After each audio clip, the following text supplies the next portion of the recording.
Assalamualaikum warahmatullahi wabarakatuh. Perkenalkan, nama saya Tuti Erawati dengan NIM 20129085. Saya berasal dari Prodi Pendidikan Guru Sekolah Dasar.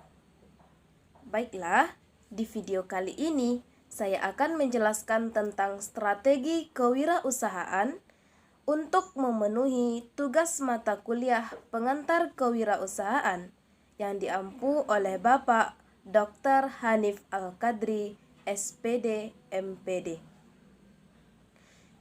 Baiklah, berbicara mengenai strategi kewirausahaan. Di sini kita tentunya harus memahami terlebih dahulu apa itu strategi, dan barulah kita akan mengerti apa saja strategi-strategi yang harus kita susun dalam berwirausaha sehingga kita akan menjadi seorang wirausahawan yang sukses. Strategi di sini adalah sebuah tindakan, aksi, atau kegiatan yang dilakukan oleh seorang wirausahawan atau perusahaan untuk mencapai sasaran-sasaran atau tujuan-tujuannya. Jadi, strategi kewirausahaan di sini adalah bagaimana tindakan, bagaimana aksi, dan bagaimana seorang wirausahawan itu menyusun rencana-rencananya untuk mencapai sasaran atau tujuannya dalam berwirausaha. Baiklah, kita masuk dalam pembahasan dalam strategi kewirausahaan. Strategi kewirausahaan yang akan kita bahas pada kesempatan ini, yang pertama adalah pengelolaan usaha. Pengelolaan usaha ini dimulai tentunya dari perencanaan. Perencanaan itu adalah suatu hal yang tertulis, tersusun rapi, yang berisi misi, usaha, usulan, operasional, termasuk rincian strategi dan peluang-peluang yang diraih oleh marketing yang dapat dijadikan kekuasaan. Ini adalah bagian yang harus ada dalam rencana kita. Jika rencana-rencana tersebut tersusun dengan rapi, maka kita akan dapat mengelola suatu usaha. Berbicara mengenai rencana, maka tujuan dari perencanaan tersebut tentunya untuk dijadikan sebagai pedoman dalam mencapai keberhasilan atau sasaran kita sebagai seorang wirausahawan, yang biasanya berupa ringkasan eksekutif berupa maksud usaha, usulan finansial yang akan kita gunakan dalam berwirausaha, permintaan dana, serta cara untuk menggunakan dana dan cara bagaimana kita dapat mengembalikan dana tersebut sesuai waktu yang telah kita sepakati. Selanjutnya, strategi kewirausahaan yang kedua adalah pengelolaan keuangan. Setelah kita melakukan pengelolaan usaha, mulai dari perencanaan usaha kita, apa tujuan, visi, misi, selanjutnya kita akan memikirkan atau menyiapkan strategi tentang pengelolaan keuangan. Di sini, saat kita ingin menjadi seorang wirausahawan yang sukses, saat kita ingin membangun suatu usaha, hal pertama yang terfikir dalam benak kita adalah modal. Jika kita ingin usaha ini modalnya segini, modalnya akan besar. Dan jika kita tidak mempunyai modal, maka akan mematahkan semangat kita untuk berwirausahawan. Tetapi kita tidak perlu berpikir atau merasa putus asa jika kita tidak mempunyai modal. Ada banyak sekali cara-cara bagi seorang wirausahawan untuk memperoleh modal. dari sumber-sumber dana, misalnya dari pemerintahan, bantuan sekarang ini bantuan untuk prakerja.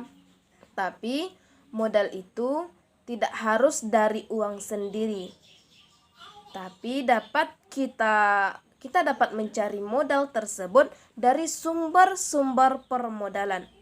Jika perhitungan rencana-rencana dan tujuan dalam usaha kita itu jelas, maka kita akan mudah sekali untuk memperoleh modal. Bahkan kadang-kadang jika rencana atau tujuan dari usaha seorang atau perusahaan itu jelas, maka modal itu akan datang sendiri. Nah, berbicara mengenai pengelolaan keuangan, kita pasti bingung bagaimana sih maksud dari pengelolaan keuangan tersebut. Jadi, di sini saya akan menjelaskan maksud dari pengelolaan keuangan. Pengelolaan keuangan di sini adalah bagaimana kita mencari sumber dana untuk usaha kita. Bagaimana kita mencarinya? Selanjutnya adalah bagaimana cara kita agar bisa memanfaatkan dan menggunakan dana tersebut untuk usaha kita dengan baik dan terencana. Setelah kita mendapatkan sumber dana, baru setelah itu kita harus memanfaatkan sumber dana tersebut sesuai dengan kebutuhan kita. Selanjutnya, bagaimana kita bisa mengendalikan dana sehingga kita memperoleh keuntungan. Dan yang terakhir adalah bagaimana kita dapat mengembalikan dana tersebut tepat pada waktunya. Jadi, pengelolaan keuangan di sini yang pertama adalah bagaimana kita mendapatkan sumber dana. Yang kedua, bagaimana setelah kita mendapatkan sumber dana, bagaimana cara kita memanfaatkan dana yang telah ada.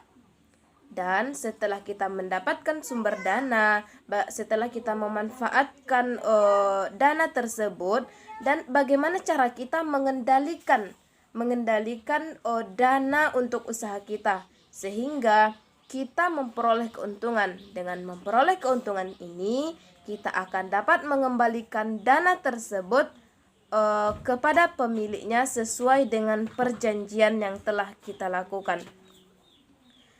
Di sini ada 3 aspek yang harus kita pahami dalam pengelolaan keuangan.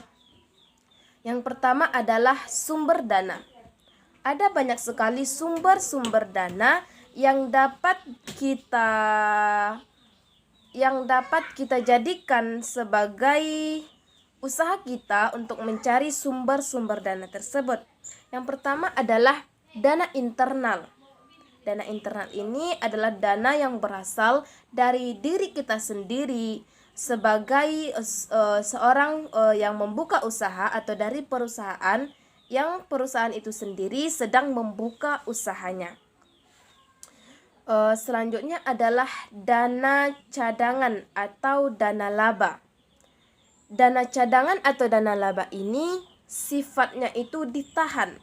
Maksudnya ditahan di sini adalah dana yang penggunaannya itu hanya digunakan apabila seorang wirausahawan atau perusahaan itu mengalami kesulitan dalam dana. Untuk menghindari perusahaannya itu kolaps, maka dikeluarkanlah dana cadangan ini. Yang namanya dana cadangan tentunya dana yang digunakan, yang dicadangkan apabila terjadi masalah-masalah pendanaan, maka dikeluarkanlah dana ini untuk mengatasi masalah-masalah tersebut. Jadi dana cadangan ini bukan dana utama, maksudnya di sini bukan dana yang digunakan untuk mengelola usaha secara keseluruhan, tetapi dana yang dipergunakan jika terjadi masalah-masalah ekonomi dalam perusahaan atau masalah perdanaan dalam perusahaan tersebut. Selanjutnya adalah dana eksternal. yang namanya dana eksternal di sini adalah dana yang berasal dari luar, bukan dana dari kita sebagai pendiri usaha ataupun bukan dana dari perusahaan yang sedang mendirikan usahanya sendiri, tetapi dana dari perusahaan lain, dana dari orang lain, atau dana yang berupa pinjaman dari bantuan program pemerintahan pusat misalnya yang dapat kita manfaatkan, dana dari teman atau keluarga kita yang ingin menanamkan modal dalam usaha kita. Tapi harus ada kejelasan dan kepastian pembagian keuntungan, sebab mereka itu menanamkan modal tujuannya adalah untuk memperoleh keuntungan. Dan selanjutnya adalah dana ventura. Dana ventura di sini adalah dana dari perusahaan yang ingin menginvestasikan dananya pada perusahaan-perusahaan kecil. Tentunya dana ventura ini berasal dari perusahaan-perusahaan besar yang diinvestasikan dananya kepada perusahaan-perusahaan di bawahnya atau perusahaan-perusahaan kecil. Selanjutnya adalah aspek yang kedua adalah perencanaan dan penggunaan dana. Perencanaan dan penggunaan dana di sini yang pertama adalah biaya awal atau biaya permulaan. Di sini juga terbagi dalam beberapa bagian. Yang pertama adalah rancangan keuangan. Mulai dari pembukaan neraca harian, rancangan rugi atau laba, dan rancangan aliran kas. Yang kedua adalah analisa pulang pokok atau analisa BEP. Di sini penting untuk dianalisis. Kita penting untuk menganalisis laba, untuk menganalisis pulang pokok atau analisis BEP ini. Tujuannya untuk dijadikan pertimbangan untuk melihat kemungkinan laba atau rugi yang diperoleh oleh perusahaan atau seorang wirausaha. Yang ketiga adalah pengawasan dan pengendalian dana. Pengawasan dan pengendalian dana perlu dilakukan sejak awal kita merintis usaha, seperti pemasaran yang harus kita kontrol sedemikian rupa. Berbicara mengenai pemasaran, apa sih sebenarnya pemasaran itu? Jadi pemasaran ini adalah suatu hal yang harus kita pelajari, kita pikirkan ketika hendak memulai suatu usaha. Kita harus mengetahui strategi dan teknik dalam pemasaran tersebut. Tujuannya apa? Tujuannya adalah agar barang yang kita produksi tersebut dapat kita distribusikan dengan baik dan pendistribusiannya atau pemasarannya itu lancar tanpa ada penghalang atau tanpa tersendat. Jadi pemasaran ini adalah kegiatan untuk melihat banyak hal. Adapun hal-hal yang harus kita lihat dalam pemasaran, yang pertama adalah keinginan dan kebutuhan konsumen. Kita harus melihat dalam suatu daerah itu apa sih kebutuhan konsumen dalam suatu daerah. Kita tidak memikirkan tentang keinginan kita, tetapi kita harus melihat tentang keinginan konsumen. Yang kedua adalah menghasilkan barang atau jasa sesuai kebutuhan konsumen. Jadi semuanya tergantung kepada selera konsumen. Di sini harus ada kejelasan tentang kualitas produk. Semakin bagus kualitas produk yang kita produksi, maka pemasarannya juga akan semakin lancar. Yang ketiga adalah menentukan harga. Kecocokan harga untuk daerah tertentu berbeda-beda. Misalnya seseorang yang tinggal di kota, harga suatu produk tersebut akan jauh lebih tinggi daripada harga suatu produk bagi seseorang yang tinggal di desa. Meskipun produk itu sama jenisnya, sama kualitasnya, tetapi berbeda harganya. Jadi di sini dalam menentukan harga suatu produk, kita juga harus melihat tempat atau lokasi kita dalam memasarkan produk tersebut. Kalau di daerah kota, itu orangnya adalah orang-orang yang elit, bisa kita katakan orang-orang yang elit atau ekonominya itu tinggi. Sedangkan kalau orang yang berada di daerah pedesaan, perkampungan, bisa kita katakan ekonominya itu sedang, bahkan ada yang rendah.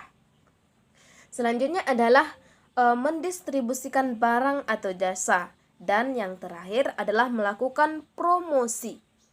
Promosi di sini, promosi yang kadang-kadang juga membutuhkan modal yang besar. Tapi di masa sekarang ini, seseorang pengusaha, seorang wirausahawan melakukan promosi melalui media sosial. Sehingga dalam waktu yang singkat, barang yang diproduksinya akan dapat dilihat oleh orang banyak melalui media sosial. Adapun hal yang harus kita pikirkan dalam pemasaran yaitu strategi-strategi pemasaran. Strategi mana yang cocok kita gunakan dalam pemasaran. Adapun strategi-strategi tersebut, yang pertama adalah rencana pemasaran. Apa yang harus kita rencanakan dalam pemasaran? Yang pertama adalah penentuan kebutuhan dari konsumen. Maka kita harus melakukan riset pasar untuk mengetahui apa yang dibutuhkan, apa yang diinginkan oleh konsumen kita. Baik itu konsumen yang tua, yang muda, anak-anak, dan lain sebagainya. Itu kebutuhan mereka berbeda-beda. Yang kedua adalah memilih pasar atau sasaran khusus. Harus ada kekhususan dalam memilih pasar. Jangan semua pasar kita raup, sehingga dapat menentukan kejelasan konsumennya. Misalnya di pasar ini kebutuhan konsumen itu yang lebih dominan apa, di pasar ini kebutuhannya apa. Jadi kita tidak meraup semua pasar, tetapi kita harus memberikan kekhususan. Poin penting selanjutnya yang harus kita perhatikan dalam perencanaan pemasaran yaitu menempatkan strategi pemasaran dalam persaingan. Kita harus mampu bersaing dalam pasar tentunya, yaitu dengan melakukan inovasi terhadap barang-barang yang akan kita pasarkan. Dengan demikian kita akan mampu bersaing dalam pemasaran. Yang keempat, rencana hal penting yang harus kita pikirkan dalam perencanaan pemasaran yang keempat itu melakukan pemilihan terhadap berbagai macam strategi pemasaran dengan menggunakan metode mix marketing, membaurkan semua pola marketing.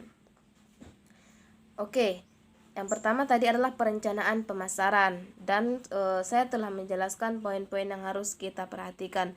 Yang kedua adalah mix marketing. Mix marketing ini tadi adalah membaurkan semua pola-pola marketing. Dan yang ketiga, setelah rencana pemasaran, setelah mix marketing, dan yang ketiga adalah kiat-kiat pemasaran, yaitu mulai dari mencari peluang pasar, tempat yang tepat untuk melakukan pemasaran, banyaknya barang yang harus kita produksi, banyaknya barang yang dibutuhkan oleh konsumen dalam suatu daerah tersebut, serta target apa yang harus kita capai dan yang kita inginkan bagi pemenuhan kebutuhan konsumen ini. Maksudnya adalah kita harus menentukan target apa yang diinginkan atau dibutuhkan oleh konsumen dalam suatu daerah atau pasar tersebut. Dengan demikian, pemasaran yang akan kita lakukan akan berjalan dengan lancar. Tadi kita berbicara mengenai pembauran mix marketing. tapi kita tidak mengerti apa itu mix marketing. Jadi, pembauran mix marketing ini adalah mencampurkan, membaurkan semua pola-pola marketing. Yang pertama adalah kebutuhan dan keinginan konsumen. Yang kedua, bagaimana menghasilkan barang atau jasa sesuai kebutuhan konsumen. Yang ketiga adalah harus ada dalam pikiran kita tentang penentuan harga bagi konsumen. Yang keempat, bagaimana pendistribusian barang atau jasa tersebut. Dan yang kelima adalah bagaimana kita melakukan promosi. Jadi kelima hal ini harus dibaurkan, harus dicampurkan sehingga menghasilkan satu pola marketing yang lengkap. Nah, inilah arti dari mix marketing tersebut. Namanya juga mix, artinya adalah mencampurkan atau membaurkan semua pola-pola menjadi satu pola yang lengkap. Jadi, selanjutnya adalah teknik pengembangan usaha. Teknik-teknik apa yang harus kita lakukan untuk mengembangkan usaha? Yang pertama adalah mulai dari pengembangan skala ekonomi, yaitu menambahkan skala produksi, tenaga kerja, teknologi yang dibutuhkan, sistem distribusi, dan tempat usaha yang kita tempati untuk membangun usaha tersebut. Yang kedua yaitu perluasan cakupan usaha. Ya, jadi teknik ini kita lakukan setelah kita mendirikan usaha.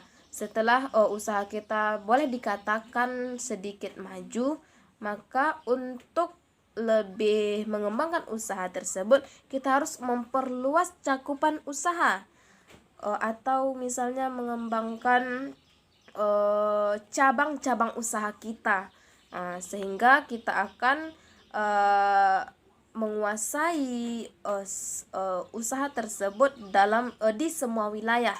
Tentunya perluasan usaha tersebut tentunya akan membutuhkan modal yang lebih besar. Namanya juga diperluas, jadi modal yang kita butuhkan juga akan semakin besar.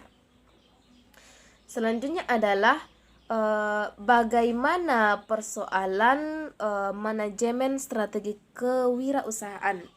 Persoalan manajemen strategi kewirausahaan. Yang pertama adalah manajemen kewirausahaan, yaitu menyangkut semua kekuatan perusahaan atau organisasi yang menjamin bahwa usaha kita itu akan berjalan dengan baik. Yang kedua adalah strategi kewirausahaan terkait dengan market leader, strategi pemimpin pasar dan strategi bagi yang bukan pemimpin pasar.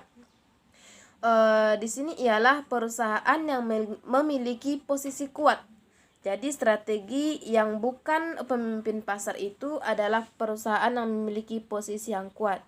Sedangkan perusahaan yang tidak memiliki posisi yang kuat, maka atau pebisnis perseorangan, dia membangun usahanya perseorangan, maka akan lebih tepat memilih strategi market leader atau pemimpin pasar ini. Jadi demikianlah penjelasan saya mengenai strategi kewirausahaan tersebut. Mudah-mudahan kita semua dapat memahaminya dengan baik dan akan memotivasi kita untuk menjadi seorang wirausahawan yang sukses tentunya. Jadi sekian dari saya. Salah dan janggal saya mohon maaf. Wabillahi taufik wal hidayah. Wassalamualaikum warahmatullahi wabarakatuh.